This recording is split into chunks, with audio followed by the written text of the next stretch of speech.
Според официјалните податоци на Државниот завод за статистика, во последните 10 години стапката на разводи е во постојан пораст. Разводите се нов општествен проблем и на годишно ниво, скоро секоја година во последните 10 години, бројот на разводи не е понисок од 1000, односно представува 10% во сооднос од вкупниот број на склучени бракови. Но што кога после разводот родителството станува проблем? Родителството и бракот не нужно се испреплетени и не нужно се подразбира родителство во случај кога се подразбира брак и родителската улога не престанува по разводот на бракот. За да ги разграничиме овие две улоги на родител и на брачен партнер и полесно да се справиме со предизвиците на родителството по развод на бракови, денеска ќе разговарам со Сонја Угриновска, психолог, и со Владимир Бангиевски, адвокат. Почитувани, ја следите емисијата Мој збор, концепт двоглед на тема рамноправно и одговорно родителство по развод на бракови. Сонја Угриновска е моја прва гостинка во емисијата Мој збор. Ќе разговараме за родителство рамноправно или еднакво и одговорно родителство по развод на бракове. Ми се чини дека ова е една тема која што веќе во современието ни се наметнува со однос на порастот на статистиката на разводите и секако грижата околу децата што треба да се преземе после разводите. Ти си психолог, па ме интересира од психолошки пристап која е, да кажеме, првата помош што вие како психолози ја нудите, дали постои психолошки метод и пристап со кој што можете да утврдите дека едно дете е дел од стресогена средина и дали ви се случува само по развод на бракови, например за детето да се убара психолошка помош во случај на стресогена средина, а не и во случај кога можеби детето е во средина каде што постои нефункционален брак и нефункционално семејство.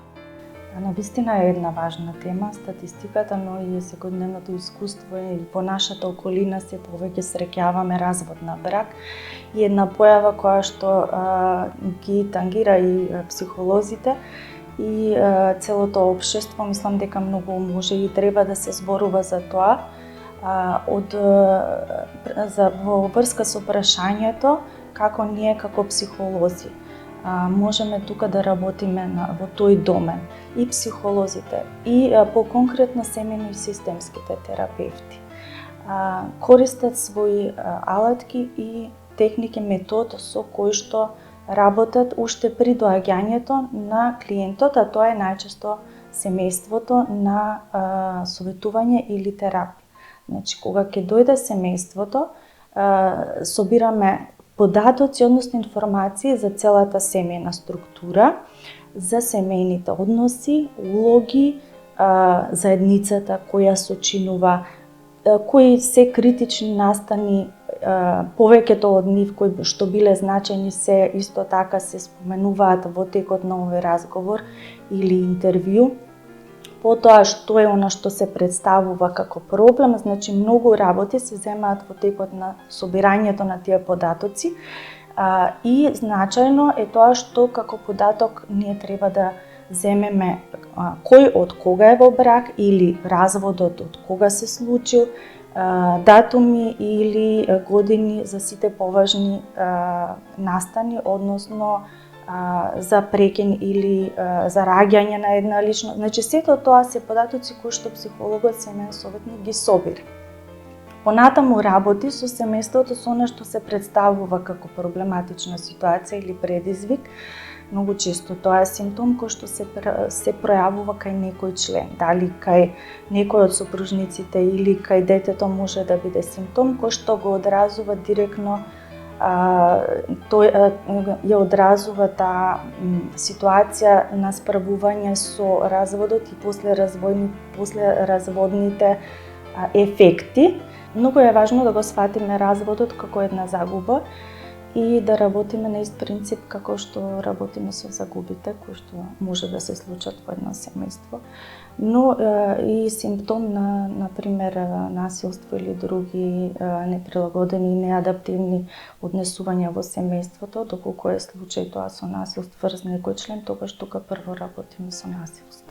Владо Бангиевски, адвокат од Скопје, е мој втор денешен гостин во емисијата Мој збор концепт Двоглед. Владо, ти благодарам што секогаш ги прифаќаш поканите за учество и гостување во моите емисии, затоа што мислам дека адвокатите и правниците како тебе имаат многу важна конститутивна улога во разработка на една тема, особено кога зборуваме за разводот и за родителството по разводот. Тоа се, да кажем, некои улоги кои што правото ги детерминира и ги уредува.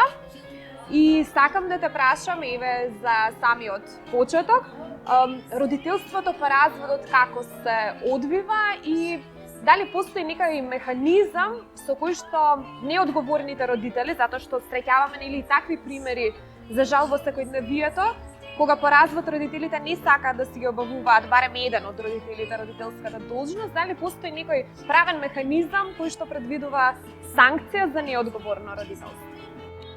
Најпрво ви благодарам за поканата, посебна чест и задоволство ми е што можам да гостувам во вашата емисија и да одговорам на вашите прашања.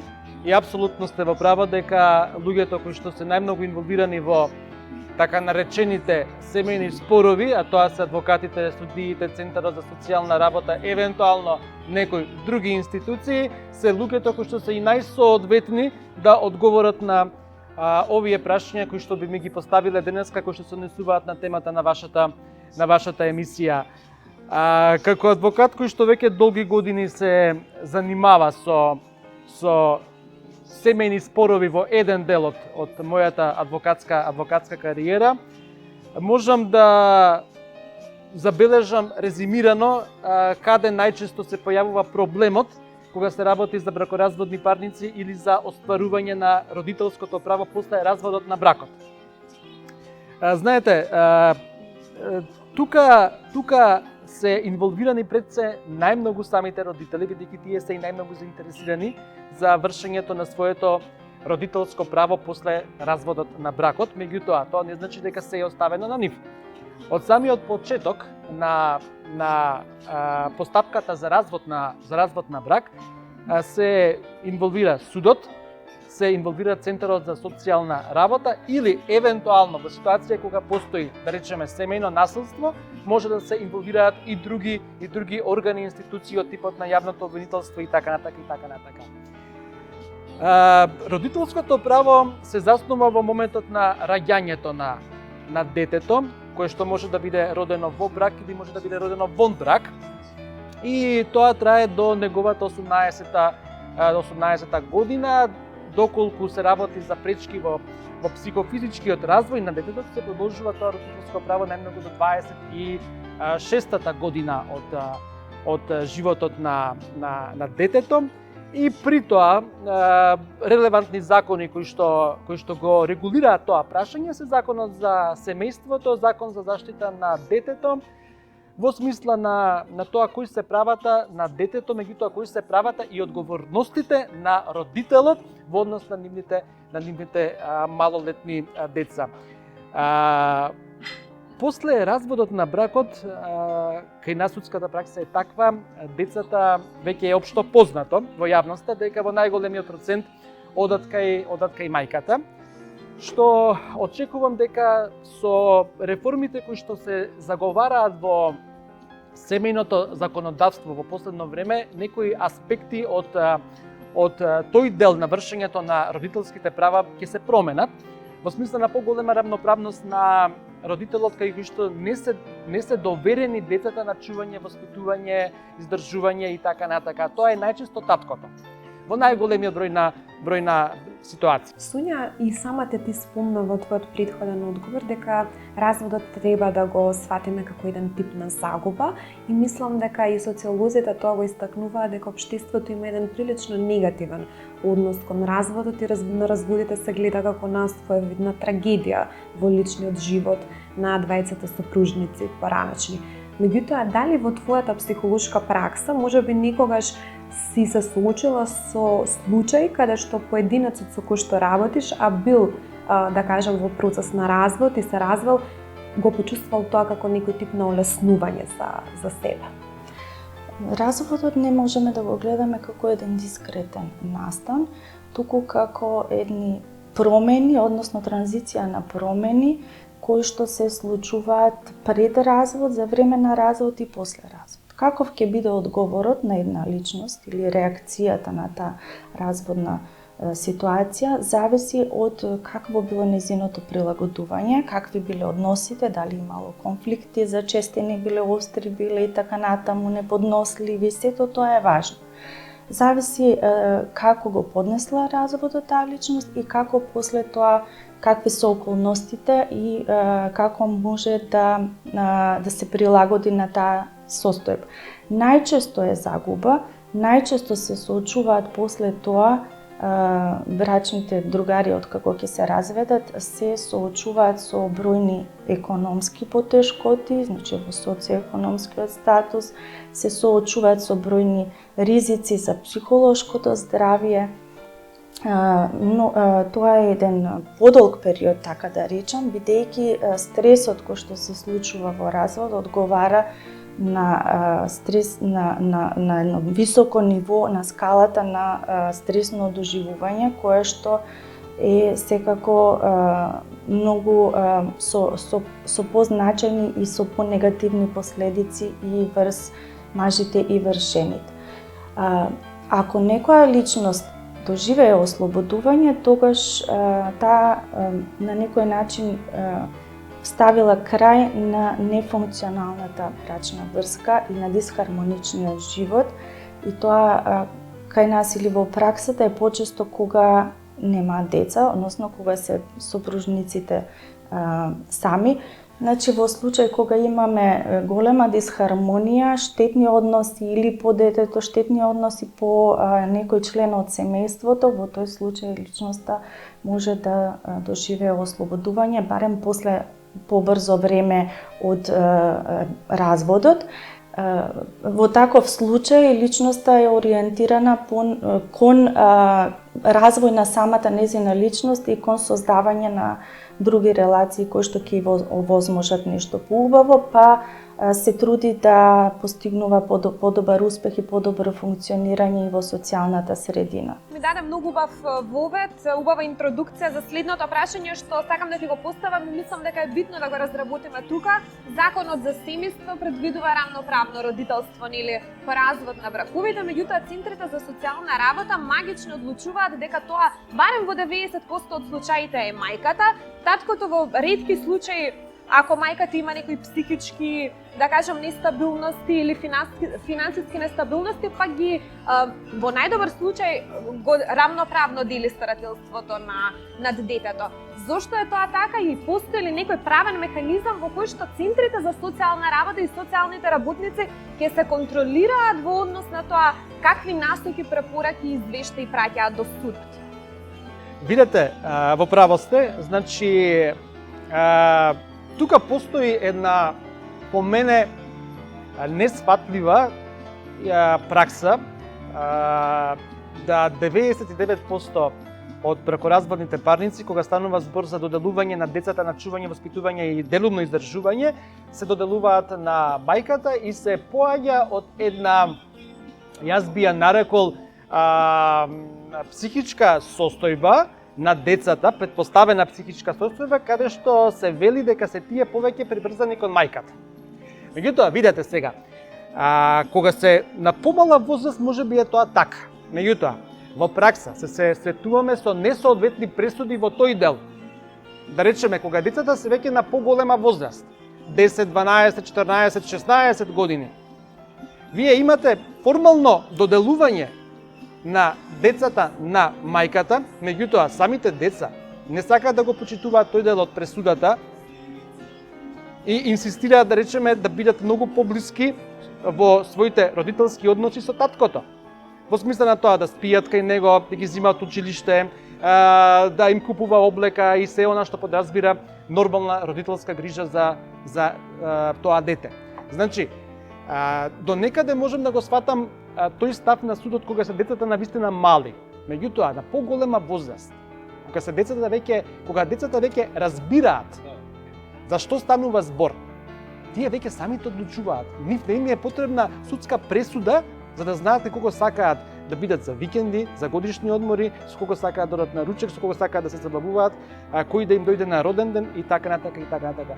Значи, не може мислењето на Центарот за социјална работа да се зима анблок за исправно, без разлика што се работи за стручна институција која што најдобро би можела да даде мислење што и како треба со тие деца после разводот на бракот, меѓутоа не секогаш е тоа така, бидејќи и во Центарот за социјална работа се работи по некој си шематски начин, каде што тие се малолетни, тие одат кај мајката, ќе се напише образложение зошто и тоа судот го зема како здраво за готово, што по мене е неправилно. Без разлика на мислењето на Центарот за социјална работа, судот е тој кој што одлучува и негово е последно. Па макар и да речеме ги сослушува тие деца доколку е можно се разбира, зима изјави од соседи, од други роднини и така натака и така натака. Многу почесто говориме за родителско право, одошто за родителска должност, иако терминот должност се употребува кога е во прашање родителството. Така и по сите највисоки правни акти во Македонија, како што е Уставот и Законот за семејство. Родителската должност не престанува по престанување на бракот и таа треба да се исполнува како што се исполнува и родителската должност во рамките на бракот. Меѓутоа, ова во пракса не е секогаш случај и родителите, за жал, забораваат на своите одговорности затоа што ги изедночуваат родителството и бракот, па мислат дека по престанување на важење на брачната заедница престанува и нивната родителска должност. Затоа како да препознаеме неодговорен родител и како да интервенираме во насока на заштита на детските права, ќе одговориме во продолжение. Веќе можеме да фокусираме, ми се чини, темата и на кај родителството, што е и практично темата за која се сретнавме денеска и разговараме. Ме интересира многу често, верам јас, вака од мое лично обкружување, да кажам, сум слушнала дека родителите, обично родителот старател, многу често знае преку психолошка манипулација да ги, да кажам, одразува своите чувства на осветољубивост, потреби, не знам, да ја задоволи својата суета или его преку детето, со тоа што на детето му вели, нели, дека другиот родител не е поволен и не е доволно добар за него. Дали во твојата пракса како психолог се среќаваш со такви примери?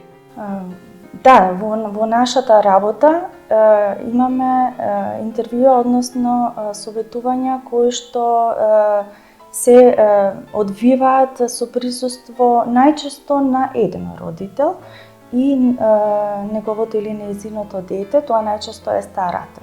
Значи, имам забележено дека другиот родител многу почесто отсуствува, иако е поканет на средбите кои што се значајни, бидејќи знаеме дека родителството е нешто кое што започнало со раѓањето на детето и со разводот на бракот, тоа не престанува. Како што треба да има едно конзистентно родителство, од почеток, значи тоа треба да продолжи и после разводот. За жал, родителите не се секогаш умешни и свесни тоа да го направат за доброто на своето дете и во таа потреба за манипулација или па од друга страна потреба за да се влијае некако на детето или да се сконцентрираат на самиот конфликт, значи на самата врска или поради нивниот меѓусебен конфликт, често не доаѓа еден од родителите. Во тој процес, кога работиме со само еден родител и добиваме информации само од родителот кој што е тука и од детето, ние работиме преку родителот што доаѓа, односно преку старателот, и во тој случај е потешко да се работи. А инаку самиот психолог се труди да не биде вовлечен во сета таа манипулација и да им помогне и на родителот и на детето полесно да ги надминат предизвиците и да се прилагодат без да завземат страна. Владо, сега зборуваме за една убава приказна кога и двајцата родители да кажеме сакаат да ја делат грижата за децата, па децата ја имаат таа можност да одберат да дали сакаат за викенди да речеме да одат кај таткото или кај мајката. Но што кога во случај едниот од родителите е несовесен, не води доволно грижа за децата, дали правото познава концепт на родителска должност, затоа што обично се говори за право на родителот или родителско право. Меѓутоа, се спомнува ли во Уставот за родителска должност и како таа треба да изгледа? Родителското право е повеќе должност од колку што е право. И тука сте сосема во право. Знаете што, не треба да се сведе улогата на едниот родител, тоа е обично таткото, на кого што не му се доделуваат децата, на обичен плаќач на издршка, на алиментација. Тоа не е вршење на родителско право, тоа не е одговорно родителство. Тие пари можеби изначат на мајката, за да може да ги издржува своите деца. Меѓутоа, што е со децата? Тие го сакаат колку мајката, толку својот татко. И на нив можеби не им значи ништо таа алиментација која што ја плаќа родителот, најчесто таткото, нив им треба родителот како родител, кој што навистина ќе биде во некои ситуации присутен и кој што ќе решава одредени психолошки или било какви проблеми во одредени ситуации во однос на детето. На детето многу му е повеќе потребен родителот како родител, а не како плаќач на алиментација. Тоа е таа одговорност. После разводот на бракот неодговорно родителство е. Ако тоа се сведе само на плаќање на алиментацијата, затоа што постои кривично дело неплаќање на алиментација, па одстав дека ќе одговара таткото, да речеме, кај кого што обично не се децата дадени на издржување и воспитување и така натака, ја плаќа редовно алиментацијата и тоа е се што прави тој од своите родителски права, односно должности, што навистина не е во ред и Центарот за социјална работа мора да има посебна надзорна улога во однос на тоа што прави родителот со своите малолетни деца. Дали е тој само обичен плаќач на алиментација или навистина остварува физички контакти со децата, се грижи за нивното воспитување, се грижи за нивниот правилен развој, психички, физички и така натака. Центрите за социјална работа во Македонија се надлежни да дадат оценка и мислење за тоа кој од родителите треба да го преземе старателството на децата. Во ова војна за старателство помеѓу родителите врз децата, најмногу страдаат токму децата, бидејќи тие имаат потреба да одржуваат здрави контакти со семејствата и на двајцата родители. Меѓутоа, ова право секако е ускратено затоа што дел од стручните лица во рамките на Центарот за социјална работа не се под никаква контрола околу тоа на кој му го доделуваат старателството.